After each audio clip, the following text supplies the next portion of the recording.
Corona संकट में परीक्षाओं को टालने को लेकर के इस बार राजनीतिक सरगर्मी खूब तेज हो गई है। केंद्र सरकार जहां कह रही है कि परीक्षाएं जो होंगी वो तय समय सीमा पर होनी चाहिए ताकि छात्रों के भविष्य में किसी तरह की कोई कठिनाई ना हो, लेकिन दो प्रमुख ऐसे परीक्षा इस वक्त देश के सुर्खियां बने हुए हैं, जैसे कि मेडिकल प्रवेश परीक्षा और इंजीनियरिंग की प्रवेश परीक्षा।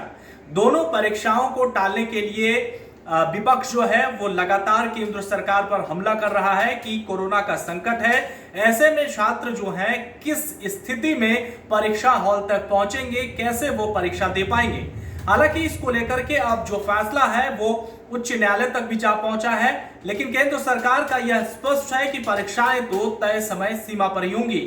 इसी को लेकर के आरएलएसपी के प्रमुख प्रवक्ता अभिषेक झा ने भी कहा है कि परीक्षाएं अगर तय समय पर होती हैं, तय वक्त पर होती हैं, तो कोरोना संकट को देखते हुए उसमें बहुत ज्यादा सावधानियां बरतने की जरूरत है। उन्होंने कहा है कि एक तरह से बच्चों के अंदर ये भय है, बच्चों के साथ साथ परिजनों के मन के अंदर भी भय है कि कोरोना के संकट में हम परीक्षा कैसे देंगे। तमाम मुद्दों पर क्या कुछ कह रहे हैं अभिषेक झा, हम आपको सुनाते हैं। कोरोना जैसी महामारी की वजह से मार्च के महीने से ही देश भर के शिक्षण संस्थान बंद हैं और इस विपरीत परिस्थिति में छात्रों की पढ़ाई ऑनलाइन माध्यम से कराई जा रही है। इस विकट परिस्थिति में देश की प्रतिष्ठित परीक्षाएं जैसे नीट और जेईई को टाला गया है। यह परीक्षाएं मई महीने तक ही आयोजित हो जानी थी, लेकिन संक्रमण के खतरे को देखते हुए इनके आयोजन को सितंबर तक टाला गया था। तो अब सवाल यह उठता है कि क्या सितंबर में इन परीक्षाओं का आयोजन होना चाहिए। इसके दोनों ही पहलू।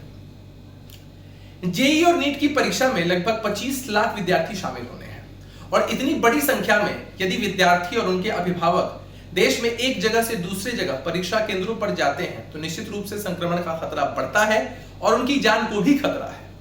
लेकिन दूसरी तरफ यह भी मामला है कि यदि परीक्षाओं को और टाला गया, इस साल को और बर्बाद होने दिया गया, तो भारत देश को मानव संसाधन का, डॉक्टर्स, इंजीनियर्स को का एक बहुत बड़ा नुकसान हो सकता है।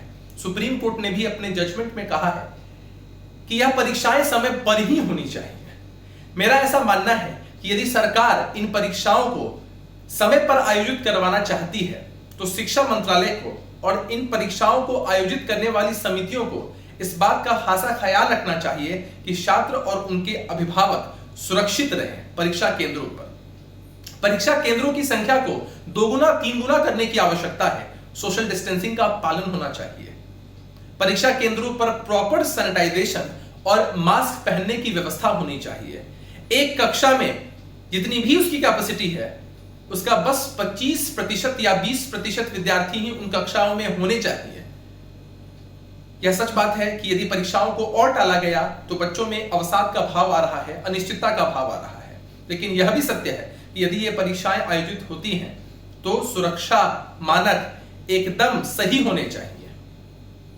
जब देश की सुरक्षा की बात हो तब कुछ किरदार अहम भूमिका निभाते हैं। बेजोड़ शटर्स और शटर लॉक्स, मजबूती की मिसाल कायम करने वाले स्टील पाइप्स, सर्वश्रेष्ठ गुणवत्ता से भरपूर शटर लैथ और अटूट इंटरनल लॉक्स, आइए इन्हें मिलाकर निर्माण करते हैं एक उज्जवल भारत का, क्योंकि बात भारत की मजबूत भविष्य की है।